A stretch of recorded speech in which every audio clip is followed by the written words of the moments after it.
సంగారెడ్డి జిల్లా జిన్నారం మండలం రాలకత్వ గ్రామంలో శ్రీ శ్రీ శ్రీ మల్లికార్జున స్వామి జాతర ఉత్సవాలు ఘనంగా జరిగాయి. ప్రతి ఏడు సంక్రాంతి తర్వాత మొదటి వారంలో ఘనంగా మల్లన్న జాతర నిర్వహిస్తారు.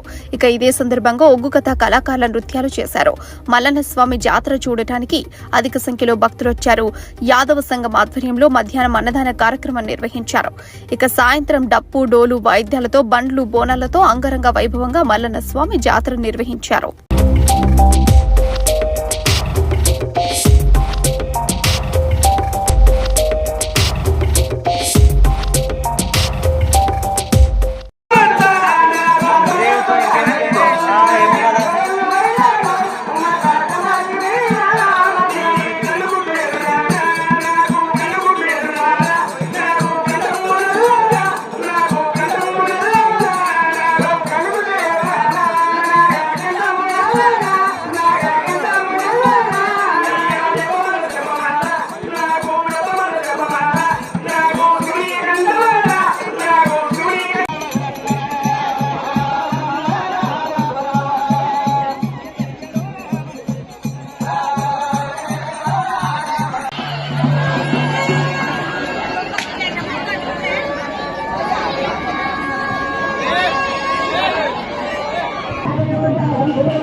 సంగారెడ్డి జిల్లా జిన్నారం మండలం రాలకత్వ గ్రామంలో శ్రీ శ్రీ శ్రీ మల్లికార్జున స్వామి జాతర ఉత్సవాలు ఘనంగా జరిగాయి.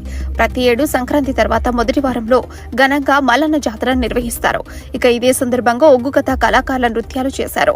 మల్లన్న స్వామి జాతర చూడటానికి అధిక సంఖ్యలో భక్తులొచ్చారు. యాదవ సంఘం ఆధ్వర్యంలో మధ్యాహ్నం అన్నదాన కార్యక్రమం నిర్వహించారు.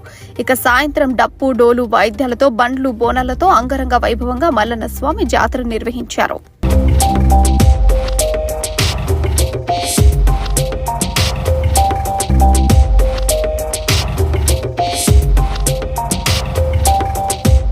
సంగారెడ్డి జిల్లా జిన్నారం మండలం రాలకత్వ గ్రామంలో శ్రీ శ్రీ శ్రీ మల్లికార్జున స్వామి జాతర ఉత్సవాలు ఘనంగా జరిగాయి. ప్రతి ఏడు సంక్రాంతి తర్వాత మొదటి వారంలో ఘనంగా మల్లన్న జాతర నిర్వహిస్తారు. ఇక ఇదే సందర్భంగా ఒగ్గు కథ కళాకారుల నృత్యాలు చేశారు.